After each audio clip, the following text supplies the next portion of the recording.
Bonjour tout le monde. Dès que ma fille a appris à écrire, elle a commencé à écrire des cartes de vœux pour tous les membres de la famille. Qu'il s'agisse d'une petite ou d'une grande occasion, pratiquement tout le monde a reçu une carte de sa part. Moi en revanche, je n'ai jamais écrit une seule carte de ma vie, jusqu'à ce que je découvre les 5 langues de l'amour.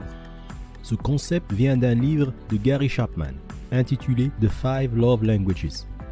Jetons un coup d'œil à ces langues. Le premier s'appelle le langage des mots. Les personnes orientées vers ce langage comprennent l'amour à travers des compliments et des déclarations élogieuses. Choisir les bons mots, c'est ce qui fait que les utilisateurs de cette langue se sentent aimés. Ensuite, il y a le langage du temps. Les gens qui utilisent cette langue se sentent aimés lorsque tu passes du temps avec eux et que tu leur accordes toute ton attention. Le troisième s'appelle obtenir et recevoir des cadeaux.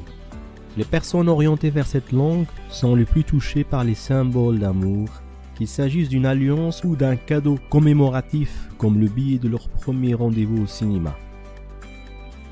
Le quatrième langage est les actes. Les gens qui parlent cette langue ne se soucient pas des mots. Pour se sentir aimés, ils ont besoin de voir des actes, que ce soit ranger la chambre, tondre la pelouse ou préparer un dîner spécial. Enfin, il y a le langage du toucher physique.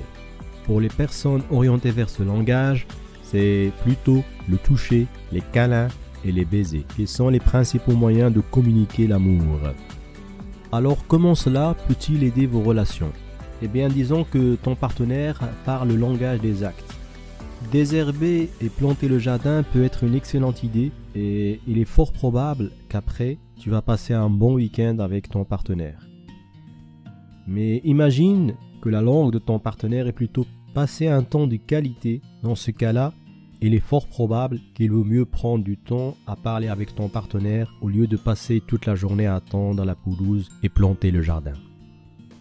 Donc pour conclure, comprendre les langages de l'amour peut empêcher pas mal de conflits de se produire. Merci d'avoir suivi cette vidéo jusqu'au bout. Abonne-toi et n'oublie pas de la partager avec les autres. À très bientôt.